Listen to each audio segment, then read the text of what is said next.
नमस्कार। National vision media ग्रुपको प्रस्तुति साप्ताहिक कार्यक्रम साझा विजनमा यहाँलाई स्वागत छ। हामी प्रत्येक हप्ता साझा विजनमा नयाँ विजन, नयाँ सोच, समाज परिवर्तनको विजन, देश निर्माणको विजन, व्यक्तिगत अनुभव भएका व्यक्तिहरूलाई ल्याएर उहाँहरूको विजन सेयर गर्ने गर्दछौँ। यो कार्यक्रम तपाईँले इन्डिजिनियस टेलिभिजनबाट प्रत्येक बिहीबार बेलुकी 9 बजे, पुनः प्रसारण आइतबार बिहान 2:30 बजे र मङ्गलबार बिहान 7:30 बजे हेर्न सक्नुहुनेछ। तपाईँले इन्डिजिनियस टेलिभिजनमा यो कार्यक्रम हेरेर आफ्नो प्रतिक्रिया पनि हामीलाई दिन सक्नुहुनेछ। आज हामीले त्यस्तो व्यक्तिलाई निम्ता गरेका छौँ हाम्रो स्टुडियोमा, जसले सामाजिक क्षेत्रमा उल्लेख्य काम गर्नुभएको छ र अहिले स्वतन्त्र रूपमा स्थानीय निर्वाचन 2074 को लागि काठमाडौँबाट उपमेयरमा आफ्नो उम्मेदवारी दिनुभएको छ। को हुन् उनी र किन उम्मेदवारी दिए र उहाँले जितिन् भने के गर्दैछिन् काठमाडौँ उपत्यकालाई, विशेष गरी काठमाडौँ महानगरपालिकालाई, हामी यस विषयमा रहेर अन्तरङ्ग कुरा गर्नेछौँ। जनिसा भट्टराईजीसँग म उहाँलाई स्वागत गर्न चाहन्छु।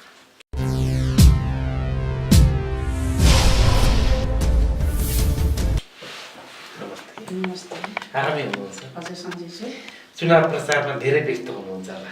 चुनाव प्रचारमा धेरै व्यस्त त छु नै अहिले, किनभने हाम्रो त डेडलाइन जत्तिकै छ। तपाईँको धेरै सर्ट पिरियडको लागि नै हाम्रो प्रचारमा लाग्न पर्ने छ। सोमबारदेखि बिहिबारसम्मलाई मात्रै, शुक्रबारको पनि रातको 7-8 बजीको टाइममा मात्रै हामीले चाहिँ चुनाव चिन्ह पायौँ। अब बिना चुनाव चिन्ह प्रचार गर्ने कुरा पनि भएन। त्यसले गर्दा शनिबार दियो प्रेसमा, आइतबार बल्ल पाम्पलेट आयो, सोमबारबाट बढ्ला छ, मङ्गलबार आज त्यो पनि पानी परिदिरहेछ। कति मान्छेलाई खटाउनु पर्ने सट्टा मैले चाहिँ नि रोकिदिन परेछ, मान्छेलाई भिजाइ खटाउने कुरा नै भएन। त्यसले गर्दाखेरि चाहिँ नि जस तीव्रता गर्नै पर्ने आवश्यकता छ र त्यसमा कोसिस गरिरहेको छु। सबभरि काठमाडौँ वरिपरिका जनतालाई चाहिँ नि मेसेज पुगोस् कि को आइरहेको छ नयाँ नयाँ फेसहरू भन्नको लागि। हजुर, काठमाडौँ उपत्यका विशेष गरी काठमाडौँ महानगरपालिकाको लागि हामी उपमेयरमा हजुर आफ्नो उम्मेदवारी दिनुभएको छ। हजुर, यहाँको चुनाव चिन्ह? मेरो चुनाव चिन्ह चाहिँ कुकुर रहेको छ। कुकुर चाहिँ म यसलाई अलिकति इलाबोरेट गर्न चाहन्छु, किनभने मैले चाहिँ नि यो चुनाव चिन्ह प्राप्त गर्नु 1 हप्ता अगाडि चाहिँ नि सपनामा मैले कुकुरलाई देखाएको थिएँ। खैरो रङको, खैरो होइन, यो स्किन कलरको कुकुर देखाएको थिएँ मैले। अनि देखिसकेपछि अब कुकुर भनेको भैरव हो।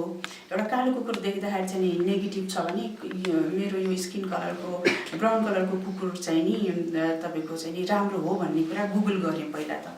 त्यसपछि अब चुनाव चिन्ह लिने दिन आयो अनि मैले त्यसको त्यही दिन मैले मेरो एकजना ज्योतिषी हुनुहुन्छ, उहाँलाई फोन गरेर, ज्योतिषी मैले चाहिँ नि ऊदेखि कुकुरदेखि सपनामा के गर्ने होला, त्यो सपनामा अरू पनि देखाएको छु जनावरहरू, तर मैले चाहिँ नि अरू राम्रै थियो भने कुकुरको चाहिँ अलिकति शङ्का लागेर मलाई के हो भैरव भन्छ नि कालोदेखि यो हुन्छ भने मैले त्यो इन्क्वायरी गर्नु खोज्दा उहाँले यो कलरको कुकुर हो भने राम्रो हात्तिनु पर्दैन, कुकुरले सुरक्षा गर्छ, राम्रो गर्छ, यसलाई चाहिँ नि भैरवको रूप ठानेर तपाईँ गर्नुहोस् भनेर भन्छु। अनि अब आज चुनाव चिन्ह लिने चाहिँ मैले के गर्दा होला त भन्दा, ठिक छ तपाईँले चुनाव चिन्ह पनि पाउनुभयो भने कुकुरै लिनुहोस् र कुकुर यदि चाहिँ नि छैन भनेदेखि त्यो लगायतको अन्य छानेर लिनुहोस् भन्छु।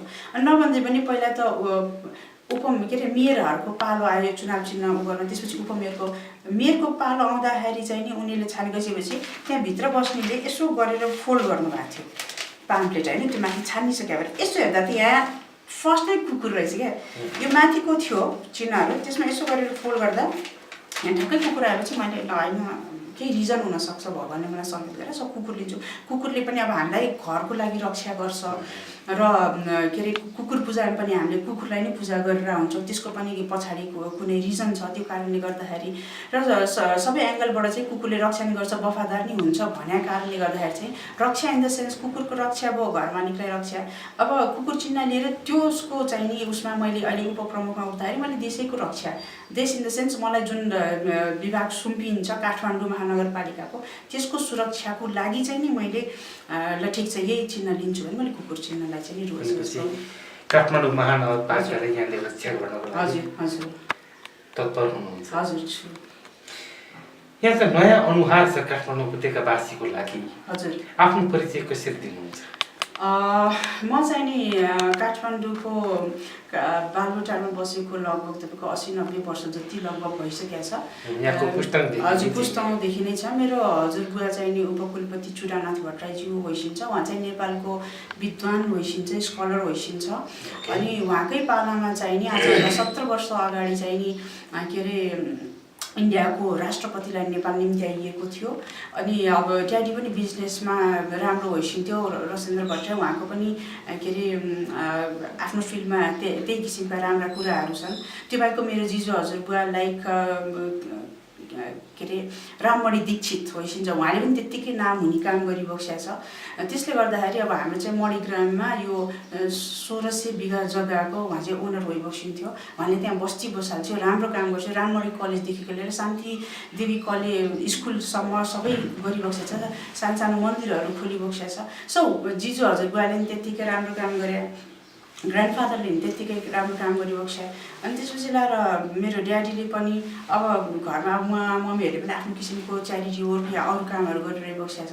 त्यसमा चाहिँ नि अब खालि छोराले गर्न पर्ने जस्तो हुँदैन कि एउटा छोरी भएर पनि तपाईँको चाहिँ नि एउटा महिलाले पनि केही गर्न सक्छ भनेर मैले चाहिँ उहाँहरूको नामलाई राम्रो हिसाबले राख्नको लागि म चाहिँ नि एउटा पहिला त पढाइलाई इम्पोर्टेन्स दिन पऱ्यो भनेर म बेलायत गएँ। त्यसपछि लाएर फर्केर त्यहाँ वर्क पर्मिट पाए तापनि लन्डनको पनि आउटस्ट्यान्डिङ कलेजमा पढेको छु म, जुन अक्सब्रिज कलेज भनिन्छ। त्यो अक्सब्रिज कलेज चाहिँ यहाँले गुगल गरेर पनि सर्च गर्न सक्नुहुन्छ होइन। त्यसपछि अर्को रोबर्ट्सटन युनिभर्सिटीमा पढेँ, मेरो चाहिँ मास्टर्स त्यहाँबाट सकेँ। त्यसपछि हिथ्रो एयरपोर्टमा मैले चाहिँ नि काम गरेँ। त्यहाँ वर्क पर्मिटको अफर गरियो, तैपनि होइन म नेपालै गएर सङ्घर्ष गर्छु, जे हुन्छ जस हुन्छ मैले सक्दो प्रयास गर्दै जान्छु र एक्सपिरियन्स पनि कमाउँदै जान्छु। इन द मेन टाइम मान्छेहरू पनि चिन्दै जान्छु भन्ने हिसाबले चाहिँ म अनि त्यसपछि नेपाल फर्केर ड्याडीसँग मिलेर काम गर्छु भन्दा ड्याडी हार्ट एट्याक भएर स्वर्गीय भइसक्यो। 8 महिना नि लगभग बाउ छोरी बस्नु नपाउँदै। त्यसपछि लाएर अनि त्यसमा साह्रै दुःख लाग्यो। अनि म अलिकति के गर्ने जस्तो भएर हतासिएँ। त्यसपछि मैले लन्डनमा एउटा इमिग्रेसन अफिसरलाई फोन गरेर म के गरौँ, लन्डनमा पनि बस्दिनँ भनेर फर्किसकेँ। पाएको वर्क पर्मिट छोडेर नेपालमा पनि गर्छु भनेको। अहिले म अलिक भयो भने चाहिँ तिमी पहिला सुरुवात एजुकेसनल कन्सल्टेन्सीबाट गरेर त्यो सुरुवात गरेँ मैले। त्यहाँबाट विभिन्न अनुभवहरू समेट्दै गएँ, सोसियल वर्क गर्दै गएँ। अनि त्यसपछि लाएर अब मेरो फ्यामिलीले गरेको त्यसमा चाहिँ मैले प्लस कसरी गर्दै लाने, त्यसमा थप्दै कसरी लाने, आफूलाई कसरी परिचय गराउँदै जाने, चिनिँदै जाने, राम्रो काम गर्दै जाने। र राम्रो काम गरेपछि मात्रै चिनिन्छ। र कतिपय चिज मलाई लन्डनले पनि सिकायो। पहिला मलाई काम गर्न भनेपछि सानो मान्छे पल्टिन्छ कि जस्तो पनि लाग्थ्यो, किनभने अब 2-4 जना घरमा काम गर्नेहरू राखेर बसिरहेको थियो। उनीहरूलाई पनि हामीले के अरे जागिरको रूपमा अनि आफू केही गरिदिन्थ्यो भनौँ न, सिङ्गा नि नभएको जस्तो अवस्था भयो। पछि चाहिँ लन्डनमा गएपछि सबैले काम गरेर देख्दा यी मान्छेले चाहिँ नि कामले चिनिँदो रहेछ, नामले चिनिँदो रहेछ। र एप्रिसिएट मान्छेले नाम र कामले गर्दाखेरि नै मान्छेले चाहिँ सबलाई एप्रिसिएट गर्छन्। त्यसको लागि चाहिँ मैले केही गर्नुपर्छ भनेर अनि त्यसपछि लगत्तै लागेको छु। र नेपाल व्यवस्थापन सङ्घमा पनि म आबद्ध छु। त्यहाँ पनि 2 पटकको इलेक्सनमा मैले लास्ट टाइम सेकेन्डमा पनि यसपालि हाएस्ट भोट ल्याएर जित्न सफल भएको छु। अहिले पनि जस्ट रिसेन्टली 3 महिनाको अगाडिको कुरा हो यो होइन। अब यसरी नै तपाईँको चाहिँ नि एक्सपिरियन्स मैले ग्यादर गर्दै लगिरहेको छु। हजुर दर्शकवृन्द, आज हामी कुरा गरिरहेका छौँ काठमाडौँ उपमेयरको प्रत्याशी जनिसा भट्टराईजीसँग। उहाँ सोसियल वर्कर हुनुहुन्छ र उहाँको जिजु बाजेदेखिको इतिहास हेर्ने हो भने नेपालको इतिहासमा उहाँको जिजु बाजेदेखि हजुर बाजे बुबाले राम्रो काम गरेको हुनाले त्यो छाप नेपाली जनमानसमा छ। र उहाँ पनि उहाँको पुस्तालाई फलो गर्न चाहनुहुन्छ र समाजमा केही गरेर देखाउँ भनेर उहाँ लागिरहनु भएको छ। छोराले मान्छेले मात्र होइन, छोरीले पनि केही गर्नु सक्छ भन्ने लक्ष्य साथ उहाँले उपमेयरमा आफ्नो उम्मेदवारी दिनुभएको छ। र उहाँसँगको भलाकुसारी हामी गरिरहेका छौँ। हामी ब्रेक लिन्छौँ, एउटा छोटो ब्रेकपछि हामी पुनः आउँछौँ। नमस्कार बुबा आमा दाजुभाइ दिदीबहिनी, म नीलकण्ठ पौडेल यस चन्द्रगिरी नगरपालिकाको स्थायी बासिन्दा। म शारीरिक रूपमा अपाङ्ग छु, तर मेरो साहस र काम गर्ने क्षमता छ। नगर विकास गर्ने मेरो चाहनालाई पूरा गर्न यस चन्द्रगिरी नगरपालिकाको मेयर पदमा विजय गराउनुहोला। व्हीलचेयर चिन्हमा मतदान दिनुहोला। हजुर, सामाजिक क्षेत्रमा राष्ट्रिय योगदान पुर्याउनु भएका नगर विकास सम्बन्धी अनुभवी व्यक्तित्व नीलकण्ठ पौडेलज्यूलाई चन्द्रगिरी नगरको मेयरमा जिताऊ। चुनाव चिन्ह व्हीलचेयरमा मतदान गरौं।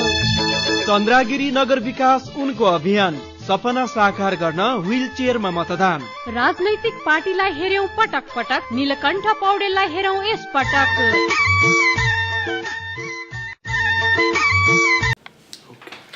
पुनः स्वागत छ यो छोटो व्यापारिक विश्रामपछि। हामी कुरा गरिरहेका छौँ जनिसा भट्टराईजीसँग, जो काठमाडौँ महानगरपालिकाको उपमेयरको प्रत्याशी हुनुहुन्छ। पुनः यहाँलाई स्वागत छ। धन्यवाद। यहाँ उपमेयरमा उठ्नुभयो, हजुर, बाई फोर्स उठ्नुभयो अथवा आफ्नै इच्छाले? होइन, म चाहिँ बाई फोर्स चाहिँ उठेको छैन, कसैले पनि फोर्स गर्नुभएको छैन यसमा चाहिँ। तर सबैजनाले चाहिँ के भन्न चाहिँ भन्यो भनेदेखि मलाई सबै धेरै जसो मेरा चिनजानका इष्टमित्रहरूले चाहिँ जनसाजीमा त्यो क्यापेसिटी छ, कन्भिन्स गर्नुपर्ने क्यापेसिटी छ, कामहरू गर्न सक्ने क्यापेसिटी छ, तपाईँ मेहनत गऱ्यो भने सबै कुराहरू गर्न सक्नुहुन्छ भन्ने हामीलाई आशा छ। त्यसले गर्दाखेरि तपाईँ किन अगाडि बढ्नुहुन्न भन्ने कुरा पनि धेरै सुन्नमा आयो। अनि मेरोमै उठ्नुहोस् भनेर पनि धेरैले इन्करेज गरे। त्यो लगायतका टप 20 पार्टीहरूले पनि मलाई अप्रोच गरे, जनसाजी तपाईँ मेयर अथवा उपमेयरमा उठ्नुहोस्, हामी चाहिँ तपाईँलाई ब्याकअप फोर्स गर्छौँ र के अरे हाम्रो पार्टीबाट उठिदिनुहोस्, अहिले स्वतन्त्रमै उठ्ने भने उठ्नुहोस् या पार्टीबाट भन्दाखेरि मैले त्यो चाहिँ रिफ्युज गरेँ। हाललाई एट द मोमेन्ट चाहिँ म पार्टी भन्दा नि एक्लै स्वतन्त्रमा उठ्ने र स्वतन्त्रमा उठिसकेर सबै पार्टी बाहिरका बिजनेस हाउस, आई मिन हाम्रो यो अदालत सबैतिरबाट चाहिँ नि एउटा इन्जिनियरहरूको एसोसिएसन, हरेक चिजको एसोसिएसनबाट राम्रो मान्छेहरूलाई चाहिँ नि मिडिया एसोसिएसन या कुनै पनि एङ्गलको सबैलाई चाहिँ राम्रो टिमलाई एउटा मिलाएर चाहिँ नि अन्डर वान अम्ब्रेला काम गरेर लान्छु भन्ने उद्देश्यले मैले कतै पनि ओके गरेर गइनँ। बिचबिचमा अहिले उठ्दाखेरि पनि ल मिलेर जाउँ त, यसो जाउँ त, होइन म एक्लै उठ्छु र सबैलाई। अब किन कसैसँग पार्टीसँग हुने बित्तिकै भोलिको दिनमा गएर प्रेसर पर्ला, मलाई यो पार्टीसँग मात्रै गर्नु भन्दा तपाईँ हुनु होला, मैले तपाईँलाई छोड्नुपर्ने अवस्था आउँछ। अनि तपाईँले राम्रो मान्छेले छोड्दै जानु पऱ्यो। एक त इलेक्सनै किन गरौँ, त्यही पुरानै हामीले चाहिँ रुल्स रेगुलेसनलाई अगाडि बढाउँदै लगेको हाम्रोमा यो तपाईँको इलेक्सनको यो दुनियाँ नाटकै नगरी पनि भयो।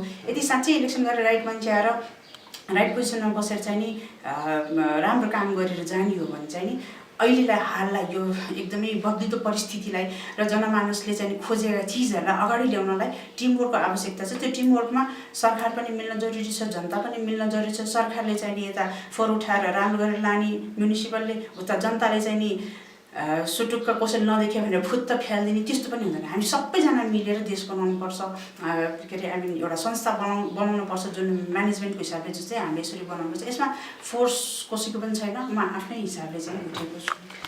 महानगरवासीले हजुर तपाईँलाई के को लागि भोट दिने र के छ तपाईँको भिजन?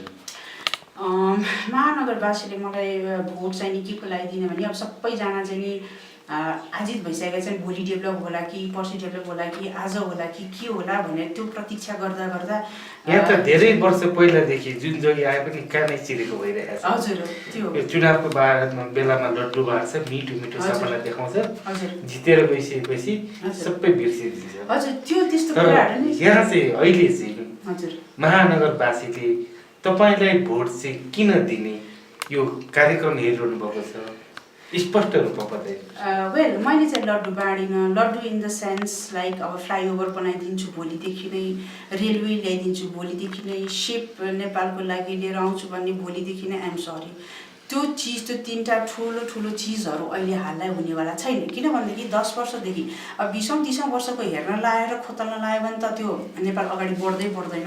तर अहिले आएका मान्छेले लास्ट म्याक्सिमम 20 या नभए 10 वर्षदेखिका कुराहरू खोतलेर के पेन्डिङ बाँकी छ, के ड्यू कामहरू बाँकी छ, त्यसलाई अगाडि लगेर फर्स्ट अफ अल त तपाईँको इम्ब्यालेन्समा गइरहेका चिजहरूलाई ब्यालेन्समा ल्याएर, लाइक रोड बनाउने एकदमै आवश्यकता। रोड तपाईँलाई एजुकेसन र रोड भएन भने तपाईँ कहीँ पनि पुग्नु सक्नुहुन्न। तपाईँ गन्तव्यमा आउनु पनि आज बालबटारबाट यहाँसम्म आउनलाई कति ठाउँमा खाडल छन्, कति हिलो छ, फोहोर छ, अहिले पानी परिरहेको छ आज मङ्गलबारको दिन भनेदेखि चाहिँ ल्याएर त्यो गन्तव्यसम्म आउनलाई पनि त फर्स्ट रोड हो तपाईँको, होइन भनेदेखि न्यूनतम एकदम मान्छेलाई नब्बै नहुने बिहानको जुन दाल भुजा तरकारी त्यो चिज जस्तै हाम्रो अहिलेको लाइक बिजुली बत्ती पानी रोड ढल म्युनिसिपल अब बागमती त्यस्तो ऊ भएर गएर चाहिँ बागमतीकै छेउछेउमा ठुल्ठुलो ढल हालिदिएर बिचमा चाहिँ नि हामीले राम्रो सफा मात्रै पानी बगाउने हो कि कसरी गर्न सकिन्छ त। अब बागमतीमा उता फोहोर आइछ, फोहोर चाहिँ को सिस्टम गरेको छैन कि खालि बागमतीको बाहिरबाट लिएरहरू माथि मात्रै क्लिन गरेर त्यो हुँदैन। तपाईँको क्लिन त मुखैबाट हुनु पऱ्यो तपाईँको होइन, पछाडिबाट मात्रै क्लिन भएर भएन। त्यसले गर्दाखेरि चाहिँ तपाईँको म चाहिँ नि यो न्यूनतम जे कुराको आवश्यकता छ त्यो चिजलाई चाहिँ नि नेपालमा यस्तो किसिमले डेभलप गर्न पर्यो भनेर एक त जनतालाई भन्न चाहन्छु। दोस्रो कुरा, डेभलपमेन्ट भन्नु नै जागिर पाउनु हो। फेरि डेभलपमेन्टको सुरु नेपालले जब गर्न थाल्छ, काठमाडौँले गर्छ, काठमाडौँ एउटा एक्जाम्पलको रूपमा देखाएर अरू स्टेटले पनि राम्रो हिसाबमा चाहिँ नि अगाडि चल्दिउँ बनाइदिउँ भन्ने मेरो आशा छ। त्यसमा डेभलपमेन्ट गर्ने बित्तिकै तपाईँको राजादेखि रन्कसम्मले काम पाउँछन्, लाइक मिडियाले काम पाउँछ तपाईँको, त्यसपछि वकिलहरूले काम पाउँछन्, त्यसपछि तपाईँको के अरे अरू हरेक क्षेत्रहरूका मान्छेहरूले काम पाउँछ। जस्तो लेबरको लागि मान्छे बाहिर गइरहेछन् साउदी कतारहरू, यहाँ पनि हाम्रो राम्रो चाहिने किसिमका कामहरू उनीहरूलाई दिएर उनीहरूको आफ्नो डे टु डे एक्सपेन्डिचरमा हुन सक्ने किसिमका तलबहरू दिएर हामी राख्न सक्छौँ। अब यहाँ डेभलपमेन्ट नै भएको छैन अनि अरू देशमा डेभलप भइरहेछ, हाम्रो नेपालदेखि मान्छे उता गइरहेछन् अनि उता चाहिँ डेभलप भइरहेछ, यता डेभलप चाहिँ हुन सकिरहेको छैन। यी सबै अन्यत्र कुराहरू अब डिजिटल सिटी काठमाडौँलाई चाहिँ नि तपाईँको स्मार्ट सिटीको रूपमा बनाउनको लागि हामीले चाहिँ नि चारतिर तपाईँको बत्ती, बिजुली, पानी, इभन रोडमा वाटर एटिएम सिस्टम, जस्तो हाम्रो एटिएम कार्डको भने जस्तै वाटर एटिएम, तर अलिकति तपाईँको रिजनेबल प्राइसमा चाहिँ नि मान्छेले पानी पिउन सक्ने वातावरण, त्यो लगायतको तपाईँको चाहिँ नि हामीले पिपिपी पब्लिक प्राइभेट के अरे पार्टनरसिपमा पनि हामी चाहिँ नि अब यहाँ तपाईँको पार्किङको असुविधा छ। त्यो पार्किङको असुविधाहरूलाई चाहिँ नि हामीले ठाउँ सरकारी जग्गाहरू छ, कुनै सरकारी जग्गामा पार्क बनाउने, राम्रो रुखहरू रोपेर चाहिँ नि तपाईँको त्यहाँ के अरे ग्रिनरीलाई दिने, इम्पोर्टेन्स दिने, कुनै सरकारी जग्गा या भाडामै लिएर पनि हामीले चाहिँ नि 20 वर्ष 30 वर्षसम्मलाई चाहिँ नि पार्किङको व्यवस्था गराइदिने। अनि अब बाटोमा एकदम क्राउड बढिरहेछ, भेहिकलहरू त्यत्तिकै भित्री रहेछ, त्यो भेहिकलहरूलाई कसरी म्यानेजमेन्ट गर्ने, त्यो लगायतका अन्य कामहरू चाहिँ हामी मेरो प्रायोरिटी। सपोज तपाईँ भोट माग्न जानुभयो होइन,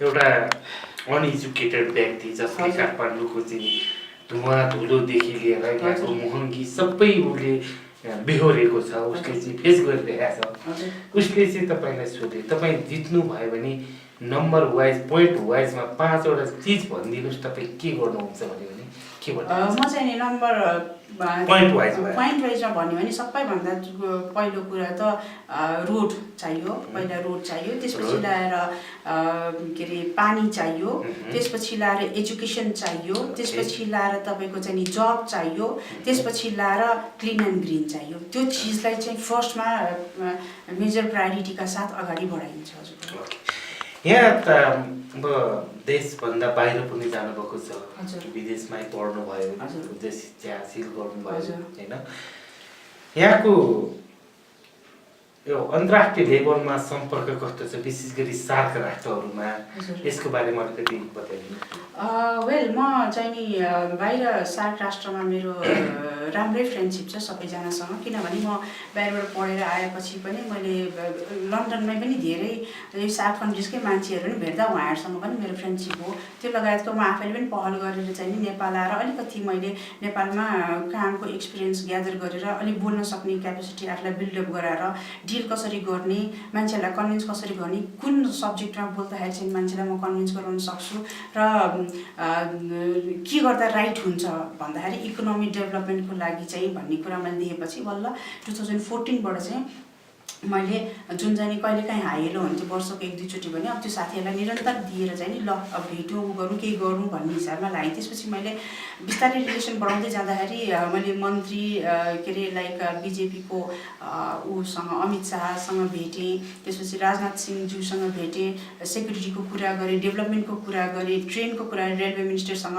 किन नेपाल त अब सीता जन्मेको जनकपुर भयो, उता इन्डियामा चाहिँ नि रामको जन्म भएको ठाउँसम्म पनि हामी रेलवे ल्याएर चाहिँ कसरी नजिक गराउन सकिन्छ भन्ने कुराहरू पनि भयो। त्यो लगायतको इन्डस्ट्री इस्टाब्लिसमेन्ट कसरी गर्ने कुराहरू पनि भयो, लगानी कसरी भित्राउने र सार्कलाई चाहिँ नि भाइब्रेन्ट सार्क गरेर वर्षको एकचोटि एउटा सार्क कन्ट्रिजमा चाहिँ नि यो किसिमको भाइब्रेन्ट सार्क गरेर कसलाई कहाँ लगानी गर्नु चाहिँ त्यसको सहज वातावरण सृजना गरेर चाहिँ नि हामी कसरी अगाडि बढ्न सक्छौँ भन्ने कुराहरू पनि गऱ्यो। यहाँ आएर पनि यहाँका मन्त्रीज्यूहरूसँग भेटघाट गर्दै दुईटा बिचमा कसरी चाहिँ नि ब्रिजिङको काम गरेर इन्भेस्ट भित्राउन सकिन्छ भन्ने कुरामा पनि लाग्यो। त्यस्तै अहिले बङ्गलादेशमा पनि जस्ट रिसेन्टली पुगेर आएको छु, त्यहाँ पनि यही भाइब्रेन्ट सार्ट र लगानी कसरी हामीले चाहिँ सहज रूपले चाहिँ नि एक अर्कामा चाहिँ नि के अरे चाइनाको जसरी इकोनोमी बुम भएर गएको छ त्यो किसिमका चिजहरू हामी किन गर्न सक्दैनौँ? चाइनाले सक्छ भने हामी किन सक्दैनौँ?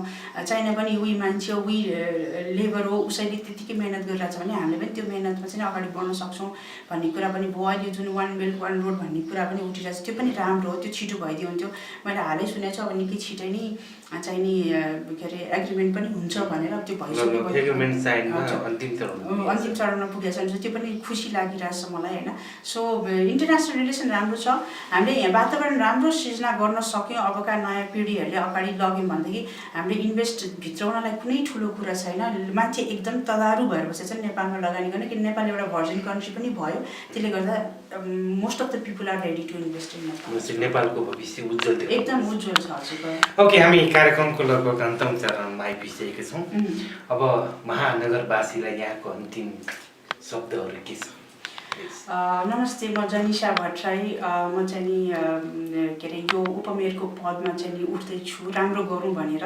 त्यसको लागि चाहिँ नि के अरे यहाँको पुरा सहयोग चाहिन्छ। नयाँ मान्छेलाई ल्याउन पर्छ, एक्सपिरियन्स भए मान्छेलाई, एजुकेसन ब्याकग्राउन्ड भए मान्छेलाई ल्याउन जरुरी छ। र मेरो चुनाव चिन्ह चाहिँ कुकुर लिएको छु, त्यसको अगाडि नै मैले ब्रिफ गरिसकेँ कुकुरको मतलब के हो, कुकुर चिन्ह किन आवश्यकता छ भन्नको लागि। सो यसैले यहाँहरू सम्पूर्ण नगरवासीले चाहिँ नि राइट मान्छे, त्यो राइट मान्छे चाहिँ जोसुकै होस्, राइट मान्छे ल्याउनलाई चाहिँ नि यहाँले अलिकति होमवर्क, जनताले नि अलिकति होमवर्क गरिदिनु पर्यो। त्यो होमवर्क चाहिँ नि उहाँहरूको ब्याकग्राउन्डहरू बुझेर राम्रोसँग उहाँहरूको बारेमा कोसँग बुझ्दाखेरि हुन्छ भन्ने कुराको एउटा त्यो गर्नु पर्यो। अर्को चाहिँ नि मिडियाहरूलाई पनि म रिक्वेस्ट गर्न चाहन्छु कि सके अब आउने शनिबार, पर्सिको शनिबार चाहिँ नि 2 चरणका प्रोग्राम चाहिँ राख्दा राम्रो। फर्स्ट चरण चाहिँ के भनेदेखि मेयरलाई राखेर कम्पिटिसन गराएर सोध्ने, काठमाडौँ, भक्तपुर, ललितपुर, अब आफ्नो टिभी च्यानल कसले भ्याउँछ र देखाउनेमा जनता सामु जाओस् कि को राइट छ त। त्यहाँ सबैले रहेर बहस कार्यक्रम गर्न सक्दाखेरि मान्छेले पनि चुज गर्ने ठाउँ पाउँछ।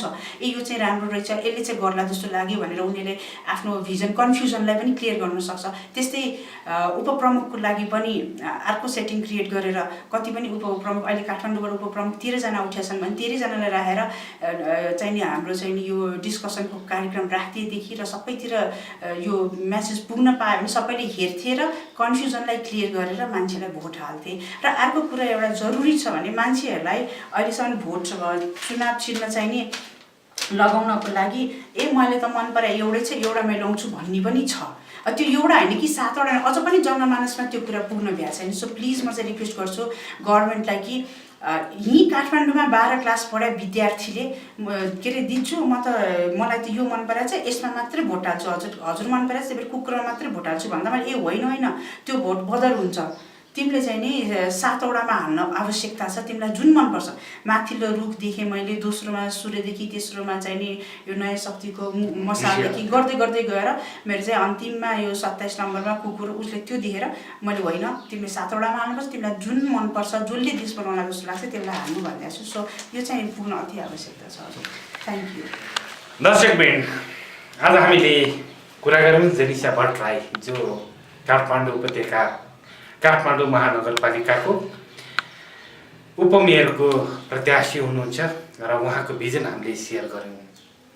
हामी डेभलपमेन्टमा पछाडि किन परिरहेका छौँ भने विगत लामो समयदेखि यो इलेक्सनको बेलामा राम्रोलाई होइन हाम्रोलाई भोट हालेका छौँ।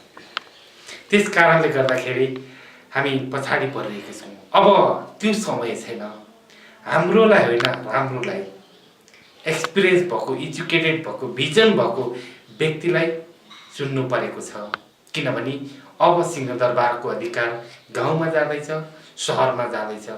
त्यस कारणले हामी अनुरोध गर्न चाहन्छौँ तपाईहरूले राम्रो व्यक्तिलाई छानेर पठाउनुहोस् र आफ्नो समाजको विकास त्यसै हुनेछ। जनिसा भट्टराईजीलाई धेरै धेरै धन्यवाद। आफ्नो व्यस्तताको बावजुद पनि हामीले समय दिएर आफ्नो भिजन सेयर गरिदिनु भयो। यस्तै कार्यक्रममा फेरि पनि भेट्ने बाचाको साथ आजलाई म लगायत साझा भिजन टिमलाई बिदा दिनुहोस्। हस्त नमस्कार।